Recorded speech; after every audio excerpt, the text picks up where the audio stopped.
네, 최근에 외국인과 기관 투자자들의 강한 매수 속에서 전기전자 업종의 흐름이 좋고 오늘은 현대차 그룹주들을 필두로 자동차주도 좋습니다. 이른바 전차 장세가 계속되면 저희 얼마 전에 나왔던 메리츠증권 이경수 센터장의 전망처럼 내년에 강세장이 이어질 수 있겠습니까? 저희 오늘 결정적 투자에서 좀 냉정하게 분석 한번 해보겠습니다.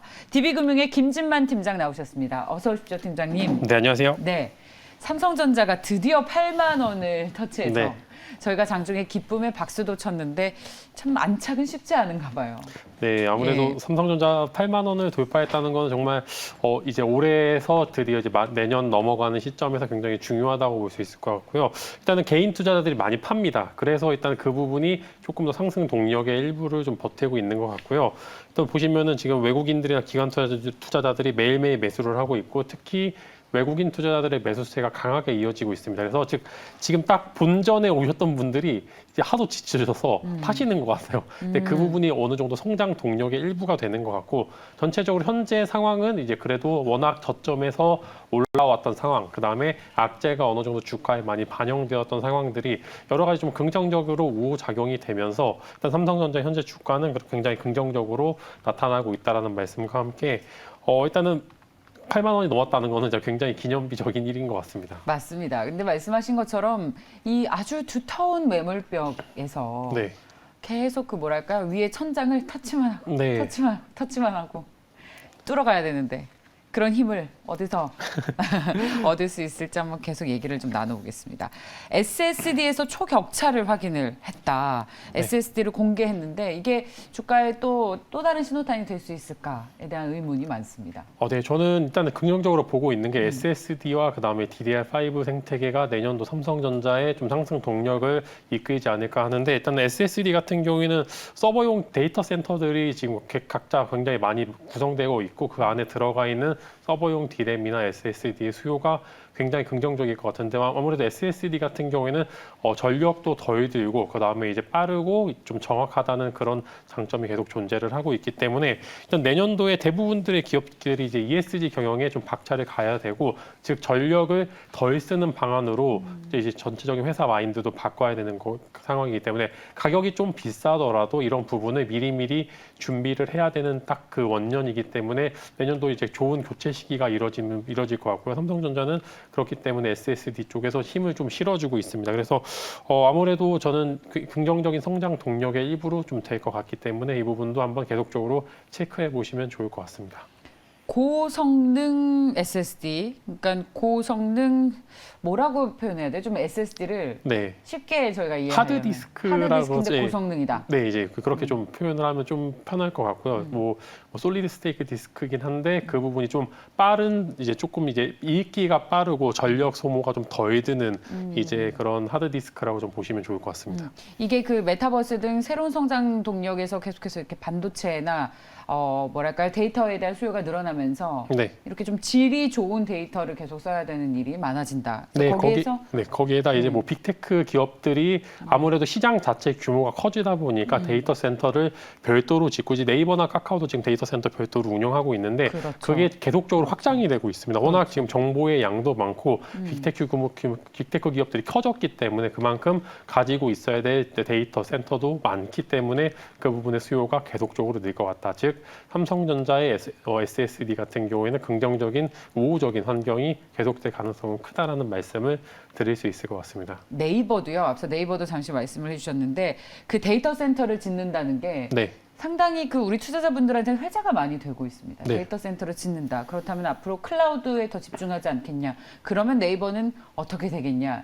실적과 이익이 모두 네. 늘어나지 않겠냐. 투자 아이디어로서도 굉장히 많이 회자가 되는데 삼성전자도 그런 결로 이해할 수 있을 것 같습니다. 네, 이제 워낙 서버용 데이터가 많다면 그 안에 그렇죠. 이제 하드디스크도 계속적으로 납품을 해야 되고 이제 서버용 D램도 납품을 해야 되는 즉 삼성전자의 현재 매출을 담당하고 있는 그런 주요 제품들의 판매량이 계속적으로 지속적으로 늘 수밖에 없고 비싸더라도 즉 영업이익이 많이 나오는 그런 상품들도 많이 잘 팔릴 수밖에 없다는 그런 이제 선순환적인 구조로 이어질 수밖에 없다. 즉 뭐 예를 들어 네이버나 카카오가 성장을 해야지 삼성전자가 가지고 있는 이제 물 제품들도 많이 판매가 된다 그런 말씀으로 들으시면 좋을 것 같습니다. 네, 좋습니다. 저도 이 SSD 공개에 좀 관심을 가지고 있는데 주가에 새로운 신호탄이 충분히 됐다라는 말씀 해주셨습니다.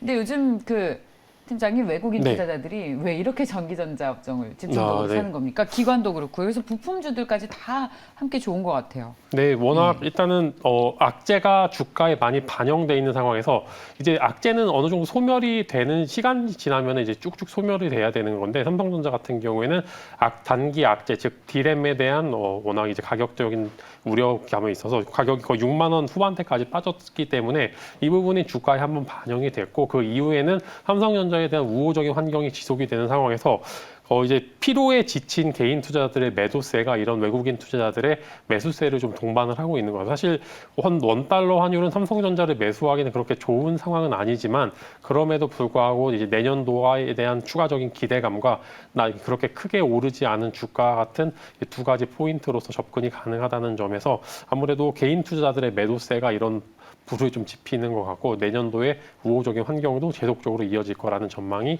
지금 외국인 투자자들의 매수세를 좀 동반하지 않나라는 말씀을 드릴 수 있을 것 같습니다. 시장 흐름에 따라서 전략을 계속해서 수정하는 그 유연한 전략을 네. 세워야 되겠지만 이쯤 되니까 내년에는 시장 뭘 주도할지에 대한 고민이 굉장히 깊어지는데 네, 맞습니다. 이 전기전자가 진짜 내년에 또 올해 한해 좀 쉬었으니까 슈퍼사이클 기대를 완전히 뒤엎으면서 그런 생각을 하게 되는 것이 반도체 가격이 굉장히 반도체 가격에 대한 기대감들이 높아지고 있지 않습니까? 네.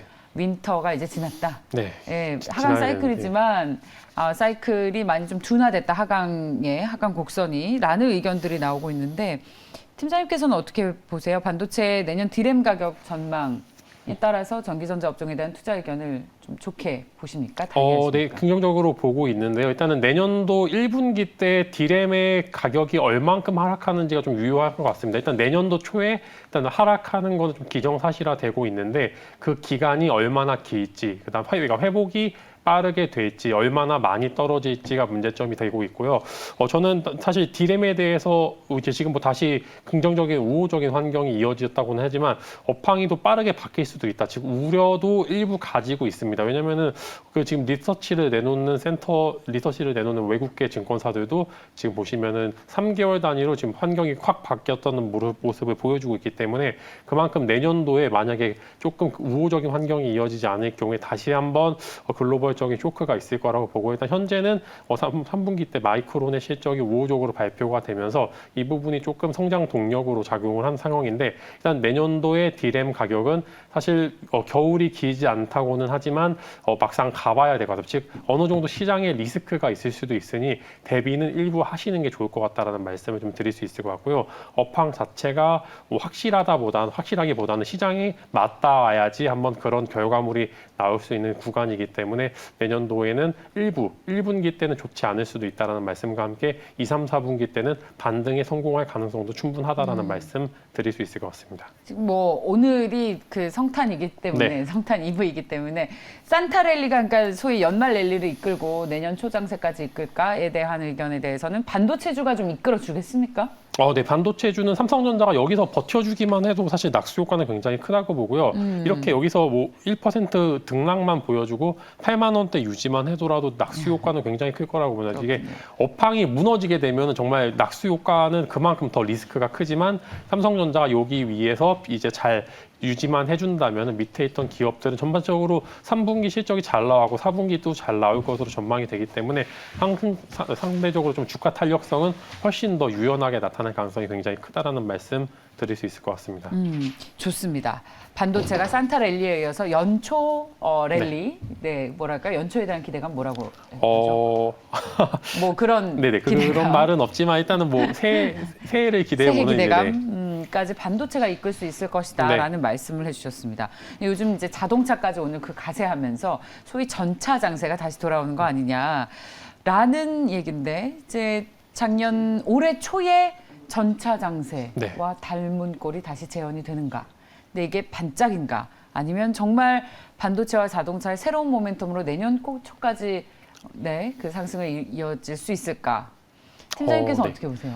저는 일단 차량 쪽에 대해서는 저는 굉장히 긍정적으로 봤는데 지금 일단 올해 이제 현대차가 최고가를 찍었을 때 애플카 이슈 때문에 사실 올랐습니다. 즉 어느 정도 기대감만 해서 주가가 올랐다가 지금은 이제 그 주가에 대한 기대감이 많이 빠졌고 차량용 반도체 수급이 아직도 원활하지 않는 상황이기 때문에 이 부분에 있어서 사실 이런 차량용 반도체 쇼티지가 해결이 안 되면은 현재 주가에서 유지할 가능성이 굉장히 크고요. 저는 이 부분이 해결이 된다면 주가는 정말 끝 걷잡을 수 없이 오를 것 같은 게 현대차나 기아 같은 경우에 시장 점유율이 굉장히 많이 올라가고 있고 전기차 판매량도 계속적으로 늘고 있어요. 즉 차가 없어서 못 파는 거지 전체적으로 이제 판매량이 줄고 있는 건 아니기 때문에 저는 이 환경이 빠르게 회복이 된다면은 내년도 초에는 정말 자동차도 정말 기대해 볼 만하고 당연히 자동차 쪽이 좋으면은 밑에 있는 자동차 부품주들에 대한 랠리도 일부 있지 않을까. 사실 애플카 관련된 이슈는 뭐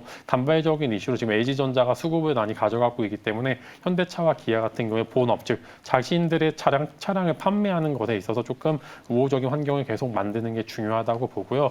지금 이 부분에 있어서 전기차 판매량도 그렇고 내연차 판매량도 많이 늘고 있는 상황이기 때문에 저는 내년도 초에 차량용 반도체 수급이 회복이 된다면 정말 주가는 걷잡을 수 없이 많이 올릴 가능성이 크다라는 말씀 드릴 수 있을 것 같습니다. 차량용 반도체 수급 해결됩니까? 사실 이게 오미크론이 아니었으면 회복될 가능성이 있는데 예. 지금 오미크론이 대해서 정말 이제 마지막으로 정말 그런 중요한 시기를 좀 안 좋게 넘기는 바람에 지금 이제 공급 제한이 아직도 지금 좀 있는 상황이고요. 예. 지금 일단 오미크론에 대해서 긍정적인 이슈들이 좀 나오고 있으나 워낙 치사율이 높지 않다, 전파력은 높지만 치사율이 높지 않기 때문에 락다운에 대한 우려는 조금 없다라는 그런 의견들을 많이 제시되고 있기 때문에 이런 주체적인 결과물이 나오기 이전까지는 아직 사실 확진자 수가 높기 때문에 조금 제한되지만 이런 이제 구체적인 결과가 나와서 오미크론 괜찮네 이런 이제 좀 환경이 변하게 될 경우에는 차량용 반도체 수급도 충분히 좋아질 가능성이 굉장히 크고요. 아무래도 이제 차량용 반도체는 판매할 때마다 그렇게 영업이익률이 많이 창출되는 반도체가 아니기 때문에 이 부분에 대해서 선뜻 아무나 이제 투자를 하기에는 조금 어려운 환경이고요. 이렇기 때문에 현대차도 지금 자체적으로 차량용 반도체를 만들려는 계획도 가지고 있고 정부 쪽의 지원도 있기 때문에 차량용 반도체 기업들도 일부 좀 보시는 것도 좋을 것 같다는 말씀 드릴 수 있을 것 같습니다. 그렇군요. 공급망은 내후년에나 좀 네. 해소가 될 것이다. 공급망 우려는. 네. 이런 보고서들이 계속 나와서 저도 이 부분에 대해서 어떻게 정리를 해야 되나 굉장히 고민이 좀 많거든요. 네, 사실 정말 중요한 시기에 오미크론 때문에 좀 이제 굉장히 안 좋게 마무리가 됐고요. 이 부분에서 조금 내년도에 좀 회복이 된다면은 그 회복된 만큼의 주가는 좀 탄력성이 붙지 않을까라는 좀 긍정적인 기대감도 가질 수 있을 것 같습니다. 그렇습니다. 자, 좋습니다. 그렇다면 자동차 그리고 전기전자가 내년 연초까지 시장의 상승을 이끌 수 있다라는 결론 속에서 우리 팀장님께서 보시는 탑픽 오래간만에 한번 들어볼까요? 네.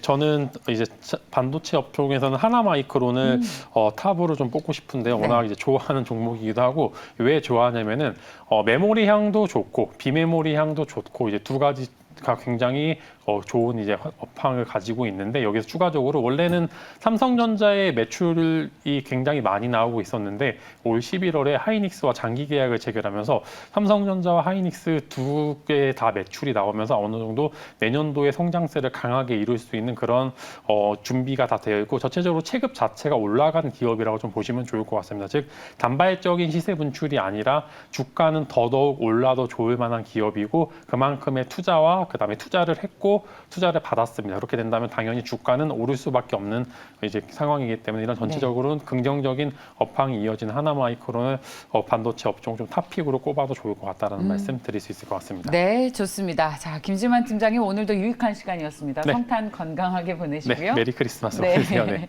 다음 주에 뵐게요. 네. 고맙습니다.